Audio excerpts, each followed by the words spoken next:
Hi friends, நான் இப்போ இந்த வீடியோவில் எதை பற்றி சொல்ல போகிறேன்னா, சதுரகிரி கோயிலுக்கு எப்படி போகிறோன்னு பார்க்க போகிறோம்.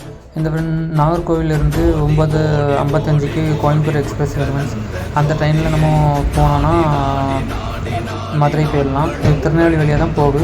திருநெல்வேலியில் இருக்கிற பீப்புள்ஸும் இந்த ட்ரெயினை ஏறினீங்கன்னா திருநெல்வேலியிலேருந்து மதுரை போயிடலாம் ஃப்ரெண்ட்ஸ். மதுரையில் போய் பக்கத்தில் தான் பஸ் ஸ்டாப் இருக்குது. ஸோ நீங்கள் மதுரையிலேருந்து வெளியே வந்துட்டீங்கன்னா, வெளியே ஸ்டேஷன் வெளியே வந்து பஸ் ஸ்டாப் கேட்டிங்கன்னா பெரியார் பஸ் ஸ்டாண்டில் போயிடலாம். அங்கேருந்து திருமங்கலத்துக்கு பஸ் ஏறுங்க ஃப்ரெண்ட்ஸ். திருமங்கலத்துலேருந்து ஸ்ரீவில்லிபுத்தூர் போகலாம். ராஜபாளையம் பஸ் இருக்கும். ராஜபாளையம் பஸ்ஸில் ஏறினீங்கன்னா நீங்கள் வந்து கிருஷ்ணங்கோவில் இல்லைன்னா ஸ்ரீவில்லிபுத்தூர் ரெண்டுமே ஒரே ஸ்டாப்பு தான். கிருஷ்ணங்கோவில் தான் ஸ்ரீவில்லிபுத்தூர், ஸ்ரீவில்லிபுத்தூர் தான் கிருஷ்ணங்கோவில். நம்ம அங்கேருந்து இறங்கிடுச்சுன்னா அங்கேருந்து நம்ம இப்போ ரீசெண்டாக ட்ரெண்டான அந்த கும்மாம்பட்டி வழியாக தான் போவோம். கும்மாம்பட்டியெல்லாம் பார்த்துட்டு அப்படி போகலாம். சதுரகிரி பார்த்துட்டு குளிக்கலாம் ஃப்ரெண்ட்ஸ். குளிக்கலாம். பைக்கில் வரவங்க பைக் பார்க்கிங் வந்து, கார் பார்க்கிங்லாம் வந்து குளிச்சு ஃப்ரெஷ்ஷப் ஆகிருக்கலாம். இல்லை மலையில் போகக்கூடிய வழியிலையும் குளிச்சிக்கலாம். குளிச்சுட்டு நம்ம அப்படியே போகலாம். ஆனால் வந்து உள்ள அலோடு வந்து 6 மணிலேருந்து 10 மணி வரைக்கும் அலோடு.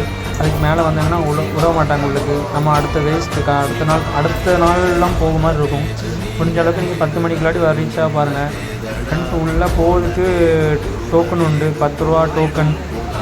நீங்கள் பிளாஸ்டிக் பொருட்கள் உள்ளே கொண்டு போக முடியாது. ஆனாலும் மக்கள் கொண்டு போகிறாங்க. நீங்கள் கொண்டு போகாமல் பார்த்துக்குவாங்க ஃப்ரெண்ட்ஸ். உள்ளே போடுவாங்கள காணிக்கை போடக்கூடியவங்க இருப்பாங்க. மேக்ஸிமம் சில்லற பைசா தான் வச்சுருந்தா வச்சுக்குவாங்க. அவங்களுக்கு அப்படி போட்டுக்கிட்டு போகலாம். 40-50 பேர்கிட்டே இருக்காங்க. சாப்பாடு வாங்கி கொடுக்கறனாலும் கொடுத்துக்கலாம். கோவிலில் பாதி தூரத்துக்கு ரோடு மாதிரி தான் ஃப்ரெண்ட்ஸ் இருக்கும். அப்புறம் இந்த மாங்கனி இந்த ஓடையெல்லாம் தாண்டதுக்கப்புறம் கொஞ்சம் மலை பில்லு மாதிரி தான் இருக்கும். கொஞ்சம் செருப்பை போட்டு போனாலும் போகலாம். வெறுங்காலில் நடக்கூடியவங்களும் நடக்கலாம் ஃப்ரெண்ட்ஸ். நடந்து போகலாம். இன்னும் 7 மலைக்கெல்லாம் தாண்டி தான் போக மாதிரி இருக்கும்.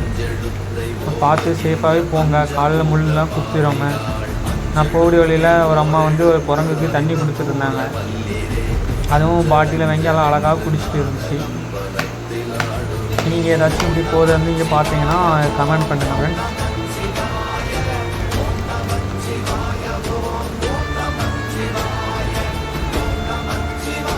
நீங்கள் எவ்வளோ அழகாட்டு ஃபேன் பார்க்கும் பார்த்தீங்களா?